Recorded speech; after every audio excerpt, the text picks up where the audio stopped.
The snow fell gently outside the towering glass building of Maxwell Enterprises, turning the city into a canvas of white silence. Inside, chaos ruled, phones rang endlessly, employees rushed through the corridors, and tension lingered in the air like a storm about to break. But amidst all that noise, a small, trembling voice would soon silence everything. "Please don't fire Mommy." It was barely more than a whisper, yet it carried a weight no heart could ignore. If you believe in kindness, second chances, and the power of love to change lives, please take a moment to like, comment, share, and subscribe to Whispers of Kindness. Your small act of support helps us spread more heart-touching stories like this one. It all began on a cold December morning when Emma Dawson, a hard-working single mother, woke up before dawn in her tiny apartment. Her 7-year-old daughter, Lily, was still asleep, clutching the worn-out teddy bear her father had given her before leaving and never coming back. Emma smiled faintly, brushing a strand of hair from Lily's forehead. "One day, baby, Mommy will make things better," she whispered.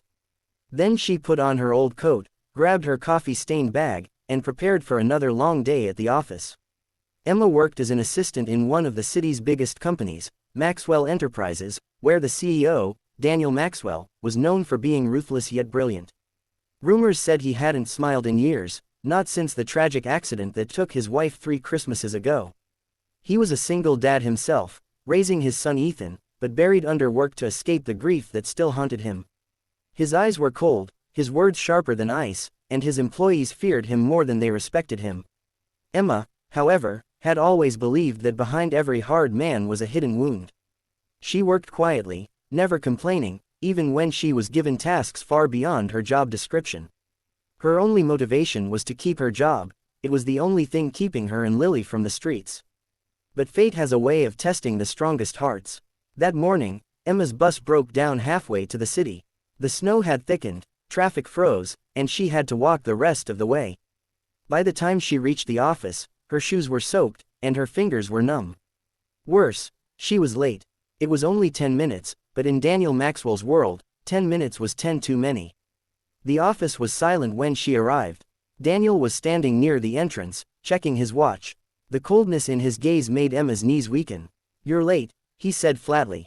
She stammered an apology, explaining about the bus, the snow, everything, but he didn't want excuses. "This is the 3rd time this month, Ms. Dawson," he said, his voice cutting like glass. "If you can't be punctual, perhaps this isn't the right place for you." Emma's heart sank, her chest tightened as she tried to speak, but the words tangled in her throat. She nodded quietly, blinking back tears.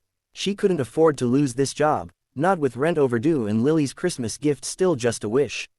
She went back to her desk and worked harder than ever, hoping the storm would pass. But life was not done testing her. That evening, the daycare called. Lily had a high fever. Emma panicked. She rushed to her boss's office to ask for permission to leave early, but when she entered, Daniel was in a heated meeting. "Mr. Maxwell, please, it's my daughter, she's sick," she began, but he raised a hand sharply. "Not now, Ms. Dawson, we're in the middle of something important." His tone was final, but Emma couldn't just sit and wait. With trembling hands, she turned and ran out of the building, praying he'd understand. The next morning, she came back early, hoping to explain. But as soon as she walked in, the HR manager called her into the office. "Emma, I'm so sorry," the woman said quietly, sliding an envelope across the desk. "Mr. Maxwell has decided to terminate your employment." Emma felt the ground vanish beneath her. She stood frozen, unable to breathe. "Please, no, I needed this job," she whispered. But it was done. She gathered her few things in a box and left, her eyes burning with unshed tears. That night, she didn't know how to tell Lily. The little girl sat on their worn-out sofa, still pale from the fever, coloring a picture of Santa Claus. "Mommy, will Santa bring me a new coat this year?" she asked softly. Emma smiled through her tears. "Of course, sweetheart. Santa never forgets good girls." But deep down, she knew there'd be no presents this year. Only empty stockings and silent prayers. A week passed. Christmas drew closer, and the city sparkled with lights. Meanwhile, Daniel Maxwell stayed late in his office, buried in numbers and files. His son Ethan had begged him to come home early to decorate the tree, but Daniel had brushed it off. "Maybe later," he'd said, as always. But that night, Something felt off. When he glanced at a report folder on his desk, he noticed the handwriting on one of the pages. It was Emma's. Neat, careful, patient. She had always done her work with quiet perfection, never asking for praise. A strange feeling tugged at him. The next morning, Daniel arrived at the office earlier than usual. As he entered the lobby, he froze. A small girl, about 6 or 7, stood near the reception desk, clutching a piece of paper and a stuffed bear. Her cheeks were red from the cold, her boots too big for her tiny feet. "Can I help you?" the receptionist asked gently. The girl looked up shyly. "I need to talk to Mr. Maxwell, please." When Daniel stepped forward, the little girl turned to him. "Are you the man who makes all the decisions here?" she asked innocently. Daniel nodded slowly. The girl's eyes filled with tears as she whispered, "Please don't fire Mommy. She's all I have." Silence filled the room. Daniel felt something inside him shatter. For the first time in years, his icy composure melted away. "Who's your mommy?" he asked softly, even though he already knew the answer. "Emma Dawson," the girl said, her lip trembling. "She cries at night, but she says we'll be okay. I just want her to be happy again." The entire staff had gone quiet, watching the scene unfold. Daniel knelt down to the girl's level. "What's your name?" he asked. "Lily," she whispered. "Lily Dawson." That moment, something in Daniel changed. He called his driver, sent Lily home safely, and sat in silence for hours, staring out the window as snow began to fall again. Memories of his wife came flooding back, how she used to believe in kindness, how she would scold him for being too harsh. "People are fighting battles you can't see, Danny," she used to say. He realized then that Emma had been one of those people. That evening, Daniel made a decision that would change more than just one life. He drove to the small neighborhood where Emma lived. Her building was old, the kind where the heat barely worked and the lights flickered.